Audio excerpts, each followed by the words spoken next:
About wealth now with Derek Owens and also Marshall Faulk. And Marshall, if you can talk to me first, talk to me about what wealth now is. Yeah, so wealth now, it's kind of taken a turn.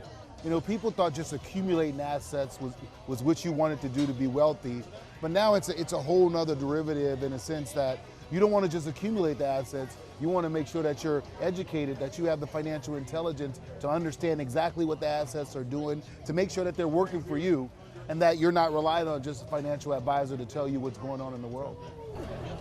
Obviously, your Hall of Fame career, what made you get into it? For me, it was about legacy. I understand in football there's a legacy left in what I did and how I played, and I wanted to make sure that that legacy was left with my family as well. And then when I started to kind of try to figure out the ins and outs of it, I realized that there weren't a lot of resources out there to kind of teach me, to show me exactly what to do. Nor did I come from a background of having people in my family that could actually show me the stuff or provide me the tools. And so I said, I need to find a way to make sure that this information, along with my money, transferred to my kids so the legacy can continue on.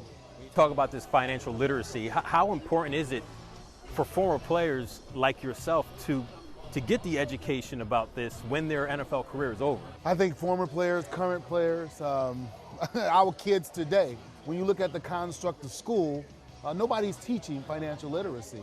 You might get a class here or there. I think there's about 13 states that have just simple budgeting, or maybe how to use an ATM card or how a bank account works. Yeah. So where do you get it from? It's very important that not just athletes, I'm talking actors, anybody that's accumulating Anybody who's wealth, trying to make money. If you're making money at any level, I don't care at what job, you should understand exactly how that money is working and how to make it work for you.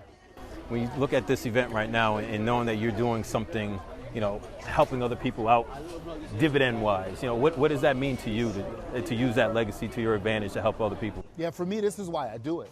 I understand that I have reach and I have impact. And I can choose and advocate for what I want to. And realizing that the vertical that goes with everything, I don't care what you do, is money. And if you teach people and you understand, just think about our kids today. You can teach them how to count, but if you teach them how to count money, it sticks. Yes. So there's something behind finances that either scars people and teaches people. And what I'm trying to do is make sure that that scar isn't something that can't be repairable, that they can come and learn and make sure that they level up and become the best that they can, and have money be something positive in their life and have a better relationship with money. This guy obviously knows football Hall of Famer Marshall Faulk, and since we're here in D.C., how do you think the Washington Commanders will do this season? This league comes down to one position, and that's quarterback. Unfortunately for Carson Wentz, the past several years, it hasn't been what we thought, and I think what he thought as well. Let's put you in the huddle.